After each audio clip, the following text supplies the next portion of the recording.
Sokoya anut tuna sing jekno yo jekno ora ana banyu najis. Di kula terangno nggih cara madzhab Abu Hanifah banyu iku ora iso najis. Wes pokoke banyu iku nyucekno dadi ora iso napa najis. Tapi kalau dalam madzhab Syafi'i itu air yang tidak sampai 2 kolah. 2 kolah niku ukuran 1/4 itu sekira-kira 1 meter persegi. Berarti kiri kanan atas bawah niku napa? 1 meter niku pun 2 napa? Kula. Niku nak cari Imam Syafi'i jika air sebelum 2 kula itu kena najis sedikit rubah atau tidak rubah najis, nggih. Tapi kalau terlalu banyak meskipun kena macam-macam tidak napa? Tidak najis. Terus ila mata ghayyara kecuali yang rubah. Di misalnya ada limbah, ada kubangan besar gitu yang beribu-ribu liter tapi kok warnanya sudah warna coklat. Ya kayak tinja macam-macam itu dihukumin apa? Najis. Tapi wis macam-macam malah mazhab dalam air. Tapi saya pastikan itu mazhab ulama. Saya pastikan itu mazhab ulama. Kalau teks hadisnya begini nih. Monggo nak jenengan ape latihan ijtihad. Engko menyesatkan ya ora apa-apa, sementing ini latihan. Jadi di Madinah, ini hadis di Musnad Ahmad. Di Madinah itu ada sumur, bukan sungai loh. Saya ulang lagi sumur, bukan sungai. Kalau sungai itu konotasinya kan luas, panjang, mengalir. Ini sumur, bener-bener apa? Sumur.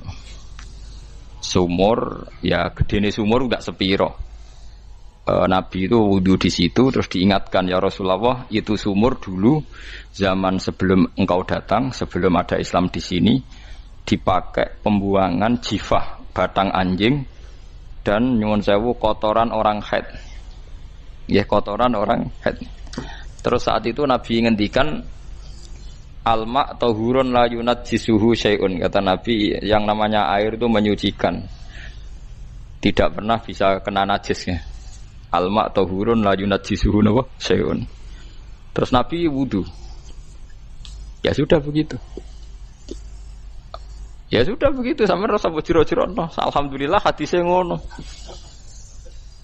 Ya kan ya, paham kan ya? Mana nek sampean ditangkleti. Kulon sering ditanya sama orang-orang Jakarta, "Gus, saya ini punya air langganan PDAM. Itu dikelola dari sungai ini. Padahal sungai ini mulai tinja sampai sapi tank macam-macam ya ke situ semua, Gus. Terus gak baunya karena kaporit. Itu gimana itu, Gus? Suci ndak itu?" Terus saya tanya, "Lah kamu pakai ndak?" Ya sudah pakai, tapi tanya hukumnya. Itu kan seperti yang di Jakarta itu kan misalnya yang diolah itu kan sungai macam-macam tuh, gitu. Lah itu yang limbah keluarga ya kalau untuk nyuci piring enggak apa-apa. Sapi teng macam-macam kan ke situ juga. Ya kan ya, cara kok istihad ya. Karena kalau menurut Syafi'i 2 kolah pun tidak ada pengaruhnya kalau terlalu banyak apa? Bahan yang apa? Najis, yang limbah itu yang najis. Ya jelas najis ya. Kalau teletong sapi kan ijek ono intikal madhab rausul makul tohir. Kotoran hewan suci itu suci. Masih banyak madhab yang mengatakan bahwa kotoran barang suci itu suci, masih bisa intikal. Kalau kotoran manusia itu lebih kriminal, enggak ada madhabnya itu. Jadi kotorane wedhus iku ana ulama sing darani suci, tapi nek kotorane ruhin gak ono. Nah, itu kan repot. Makanya kata sebagian ahli hadis, sebaiknya hadis itu tidak usah diistihati, pokoknya Nabi ngendikan begitu gitu. Ya sudah orang terus ya sudah begitu. Paham gitu. Terus seperti di sini misalnya yang di sini Gajah Wong itu kan atasannya sana mulai kali Code kan wong macam-macam. Mulai wong buang kotor air besar, air kecil kan lewat semua. Macam-macam. Makanya masalah air itu pokoknya sifatnya air itu ma'an tahura, sifatnya air itu mensucikan. Mensucikan itu 2 dalam mazhab Syafi'i itu. Air dan tanah. Ya, air dan tanah. Terus sama Abu Hanifah ditambah 1. Ini kalau sampean coba tidak apa-apa, api. Makanya kalau ada boto, cara kene apa Mus? Boto ya. Boto bangunan apa? Boto. Itu kan kebanyakan kan kadang kan tipak buahan pletong itu kan ya. Terus dipakai boto. Dicampur-campur, diulet-ulet. terus dadi napa? Foto. Cara madzhab Syafi'i tetap najis dipakai masjid tidak bisa karena sebagian bahannya dari apa? Najis. Cara madzhab Hanafi suci karena sudah dibakar. Karena api itu termasuk alat mensucikan. Alasannya Imam Abu Hanifah, orang yang fasik-fasik itu nanti disucikan pakai api neraka. Berarti api itu bagian dari alat mensucikan. Jadi misalnya Ruhin mau sholat dibakar, sholat suci gitu. Karena api itu mensucikan. Buktinya orang-orang yang masuk neraka nanti sebelum masuk surga kalanya kan disucikan dengan api. Mana ada di neraka disucikan pakai air? Artinya kalau ada batu bata itu yang dipakai dari najis ya kemudian dibakar itu berarti cara mazhab Hanafi suci. Alhamdulillah tuh. Jadi kita bikin masjid nyaman karena bahannya dianggap apa? Suci. Lewat apa? Lewat apa? Api tadi lihat dibakar. Tapi yang ngeri ya. Nggih. Ben sampean ngerti mazhab gitu. Terus saya memang tak niati setiap saya ngaji entah 1 2 tak sisipkan hukum fikih karena fikih ini yang kita alami keseharian. Nggih, fikih ini yang kita alami napa? Keseharian.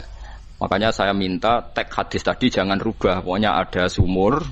Sumur loh, tidak sungai. Sumur itu kan airnya tenang, tidak ngalir. Nyatanya Rasulullah sudah dilapuri. Ini batang-batang anjing dan bekas orang-orang haid, kotoran haid itu dibuang di situ ya Rasulullah. Terus Nabi menjawab, alma la yunajjis alma utahurun la yunajjisuhu syai'un.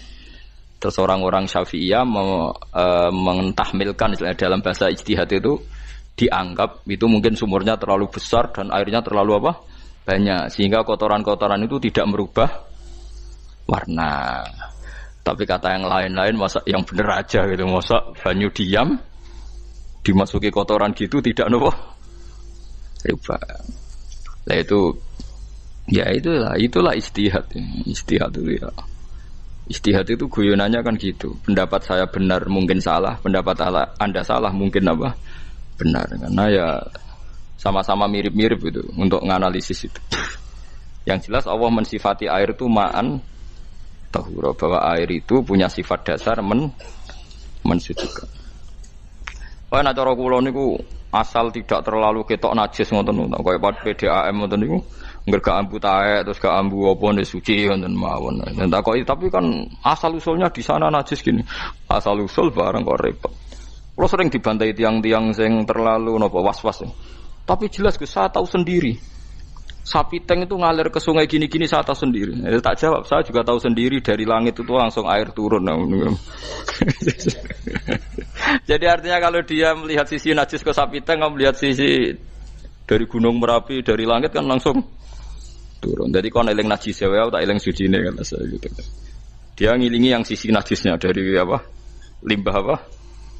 Keluarga.